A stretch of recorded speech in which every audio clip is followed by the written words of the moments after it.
Doctor Sreevarma ஆயுள் தரும் ஆயுர்வேதா அறுவை சிகிச்சை இல்லா குணம் ஆயுள் கால நிவாரணம்.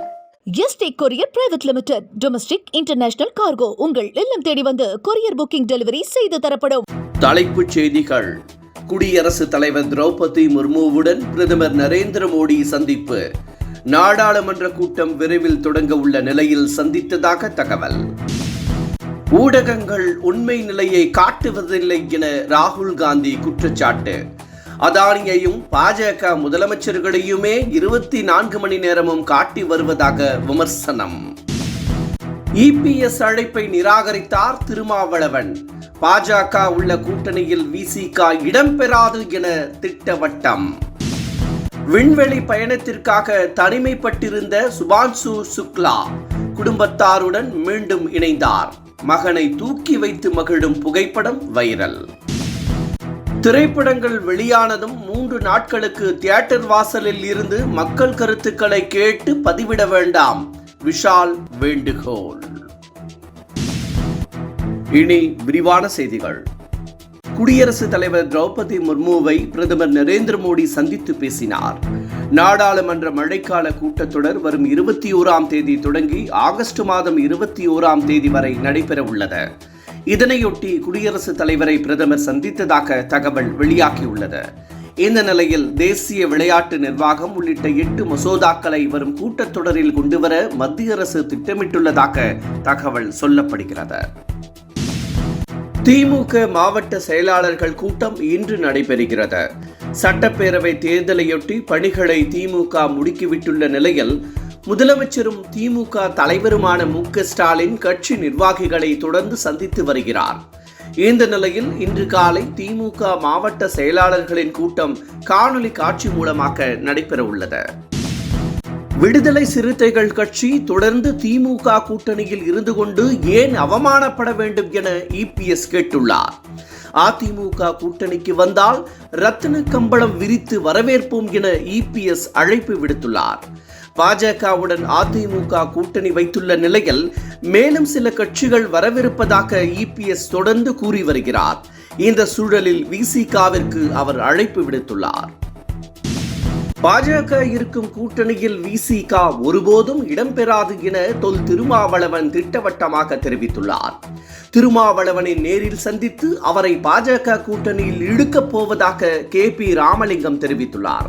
இதற்கு பதிலளித்துள்ள திருமாவளவன், நட்பின் அடிப்படையில் சந்திக்க வந்தால் கண்டிப்பாக வரவேற்பேன் என்றும், ஆனால் பாஜகவின் கொள்கை அம்பேத்கரின் கொள்கைக்கு நேர் எதிரானது என்றும், நாங்கள் அதை புரிந்து கொண்டு உறுதியாக இருக்கிறோம் என்றும், திமுக கூட்டணியில் இருந்தாலும் இல்லாவிட்டாலும் பாஜகவை எதிர்ப்போம் என்றும் திருமாவளவன் கூறியுள்ளார். விண்வெளி பயணத்திற்காக தனது குடும்பத்தில் இருந்து தனிமைப்பட்டிருந்த சுக்லா மீண்டும் தனது குடும்பத்துடன் இணைந்துள்ளார். 2 மாதங்கள் தனிமைப்படுத்தப்பட்டு அதற்காக தன்னை தயார்படுத்திக் கொண்டார். இந்த நிலையில் விண்வெளி பயணத்தை முடித்துவிட்டு திரும்பிய அவர் தனது குழந்தையை தூக்கி வைத்து மகிழ்ச்சியாக இருக்கும் புகைப்படம் வைரலாகியுள்ளது. விண்வெளி பயணம் அற்புதமானதுதான், அதற்கு இணையாக அற்புதமானது நீண்டகாலம் பிரிந்த அன்புக்குரியவர்களை காண்பதுதான் என சுக்லா பதிவிட்டுள்ளார். திமுக கூட்டணியில் விசிக வலிமையாக உள்ளதாக வன்னியரசு தெரிவித்துள்ளார். விசிக கம்யூனிஸ்ட் கட்சிகள் மாநாட்டின் போது கொடியேற்றம் செய்யக்கூட திமுக அரசு அனுமதி அளிப்பதில்லை என இபிஎஸ் குற்றம் சாட்டியிருந்தார். இதற்கு பதிலடி கொடுத்துள்ள வன்னியரசு, அதிமுக ஆட்சியிலும் இதே நிலைதான் என்றும், திமுக கூட்டணியில் இருந்து விசிக விலகாது என்றும் தெரிவித்துள்ளார்.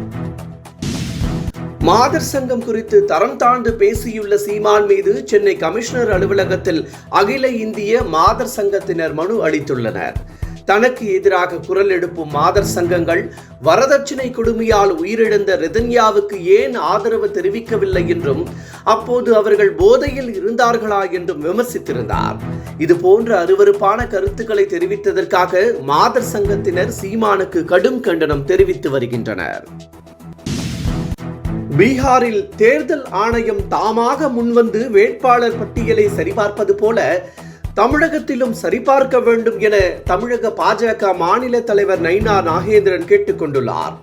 நெல்லையில் இது தொடர்பாக செய்தியாளர்களிடம் பேசிய அவர், ஒரு மாநிலத்தில் ஆட்சி மாற்றம் வருவது குறித்து அறிகுறிகள் முன்கூட்டியே தெரியும் என்றும் அந்த அறிகுறிகள் தமிழகத்தில் தெரிவதாகவும் குறிப்பாக போலீசாரின் நடவடிக்கைகளை வைத்து ஆட்சி மாற்றத்தை கண்டுகொள்ளலாம் என்றும் நைனா நாகேந்திரன் கூறினார்.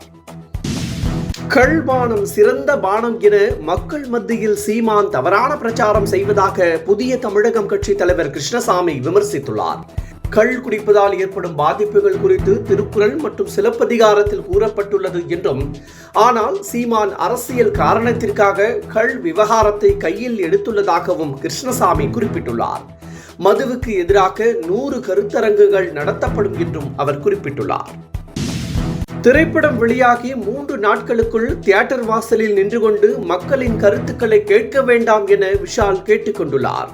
தியேட்டருக்குள் ரிவ்யூ எடுப்பதை கட்டுப்படுத்த வேண்டும் என எக்ஸிகியூட்டிவ் அசோசியேஷனை அவர் வலியுறுத்தியுள்ளார். படம் வெளியானவுடன் கருத்துக்களை கேட்பதை விட 3 நாட்களுக்கு பிறகு மக்கள் கருத்தை கேட்கலாம், அதுதான் நன்றாக இருக்கும் எனவும் விஷால் கேட்டுக்கொண்டுள்ளார். பத்திரிகையாளர்கள் plus YouTubers and every one, இனிமேல் வரக்கூடிய திரைப்படங்கள் ரிலீஸ் ஆகும்போது வெள்ளிக்கிழமை தயவு செஞ்சு ஒரு 3 நாளைக்கு மட்டும் 12 காட்சிகளுக்கு மட்டும் உள்ளே மட்டும் கொஞ்சம் ரிக்வெஸ்ட் பண்ணி உள்ளே வந்து எடுக்க வேணாம்னு சொல்லுங்கள். வெளியில் எடுத்துக்கோங்க. விமர்சனங்கள் கண்டிப்பாக. இத்துடன் இந்த செய்திகள் நிறைவடைகின்றன. மீண்டும் பிற்பகல் 1 மணிக்கு சந்திக்கலாம். வணக்கம். என்றும் உங்களுடன் மை இந்தியா. முக்கிய செய்திகளை உடனுக்குடன் தெரிந்து கொள்ள சப்ஸ்கிரைப் பண்ணுங்க, பெல் பட்டனை பிரஸ் பண்ணுங்க. என்றும் உங்களுடன் மை இந்தியா. டாக்டர் ஸ்ரீவர்மா ஆயுள் தரும் ஆயுர்வேதா அறுவை சிகிச்சை இல்லா குணம் ஆயுள் கால நிவாரணம். Yesterday courier private limited domestic international cargo உங்கள் இல்லம் தேடி வந்து கொரியர் புக்கிங் டெலிவரி செய்து தரப்படும்.